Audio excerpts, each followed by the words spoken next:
Bonjour à tous. Il s'agit dans cette petite promenade d'évoquer quelque chose de sujet qui me tient particulièrement à cœur et qui est très important. On en parle de plus en plus et c'est tant mieux. J'avais déjà évoqué ça dans une vidéo précédente, j'avais appelé ça le jardinier du corps. Je veux parler du système neurovégétatif. Alors dit comme ça, ça fait un peu grossier, on peut même dire système nerveux autonome.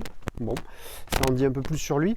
Et souvent c'est connu et on en parle, je dirais, de façon plus populaire sous le nom de système parasympathique et système orthosympathique ou système sympathique. Donc, en français orthosympathique, en anglais c'est sympathétique, donc aujourd'hui on dit plutôt système parasympathique et système sympathique. Ces deux morceaux du système neurovégétatif, c'est-à-dire quand même d'un système nerveux qui est indépendant de notre conscient, de notre contrôle volontaire, sont deux parties importantes et elles sont souvent mal comprises à mon sens pour une raison bien simple, c'est qu'on schématise les choses en disant qu'il y avait d'un côté le système parasympathique qui est un système qui calme, qui ralentit, qui apaise, etc. Et le système orthosympathique qui accélère et qui bouge un petit peu et qui permet de faire des tas de trucs. Alors ça c'est vrai, mais d'un autre côté c'est pas vrai en même temps. Parce que vu comme ça, on pourrait se représenter ça comme une balance avec un coup je suis plutôt en para, un coup je suis plutôt en ortho ou en sympathique, et un coup je suis calme, un coup je suis accéléré. En fait, j'aimerais bien reprendre ça avec une histoire que j'ai coutume de présenter maintenant. Je prends toujours la même métaphore qui me semble assez parlante. Si on revient à la naissance du système nerveux, avec une anémone, vous savez les anémones des mers, là, l'espèce de truc qui ressemble à un palmier, avec une espèce de tronc qui est fixé sur un rocher, et puis des petites tentacules qui s'agitent.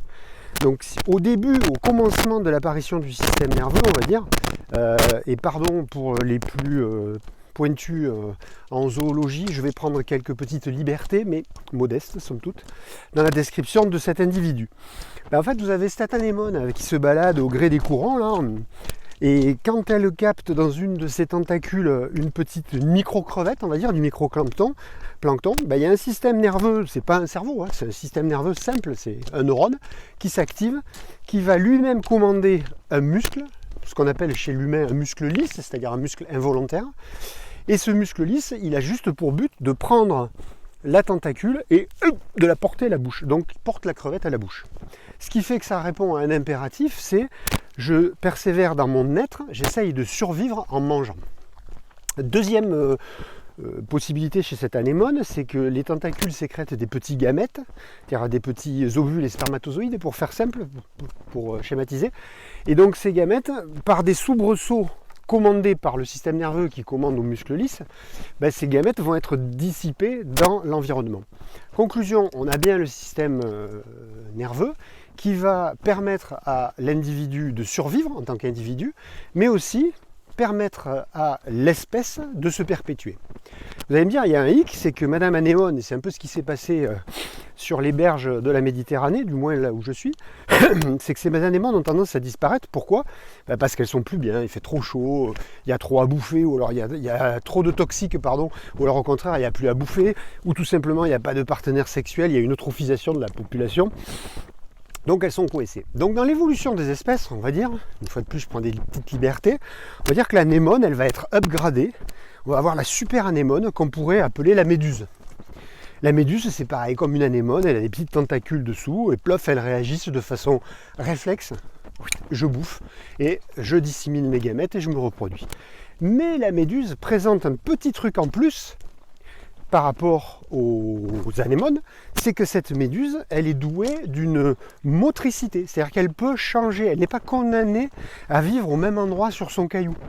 Confère Nemo, vous savez que les poissons peuvent utiliser des courants pour se déplacer parfois très loin. C'est le cas de la méduse, elle a juste la possibilité, comme une montgolfière, de s'élever ou de baisser, avec son petit mouvement de corolle là, et en faisant ça, elle peut changer d'environnement, à la fois pour trouver à manger, et ou pour ne pas se faire intoxiquer, et ou aussi pour trouver un partenaire sexuel et donc perpétuer l'espèce. Ce petit passage-là, cette petite motricité en plus de la méduse par rapport à l'anémone, on va dire que c'est le système sympathique, le système orthosympathique. Conclusion, si on voit ça comme ça, on comprend bien une chose, qui est vraie chez nous humains aussi, c'est que normalement, physiologiquement, le système sympathique devrait être tout le temps au service du parasympathique. Le parasympathique, c'est je me maintiens en vie en tant qu'individu, c'est ma santé, ma survie d'individu. Le système parasympathique, c'est aussi toujours je me reproduis, je suis capable de donner naissance et de perpétuer l'espèce. Et le système sympathique n'est là que pour permettre de faire ce job. Donc à l'instar de la méduse, nous, quand on s'agite, quand on parle, quand on bouge avec tous nos muscles volontaires qu'on commande, c'est tout ça, c'est des actions qui sont sous la houlette du système sympathique, orthosympathique, et qui n'ont pour d'autres buts, normalement, que de permettre de se tenir en santé et ou de se reproduire. Donc en fait, si je devais résumer ça, simplement, c'est qu'il faut arrêter de voir le système para et ortho comme deux plateaux d'une même balance qui devraient être équilibrés. Il faut plutôt voir comme le parasympathique, c'est le système de plus bas niveau, comme on pourrait dire en informatique, et le système orthosympathique, sympathique, vient là pour aider le parasympathique à remplir sa mission.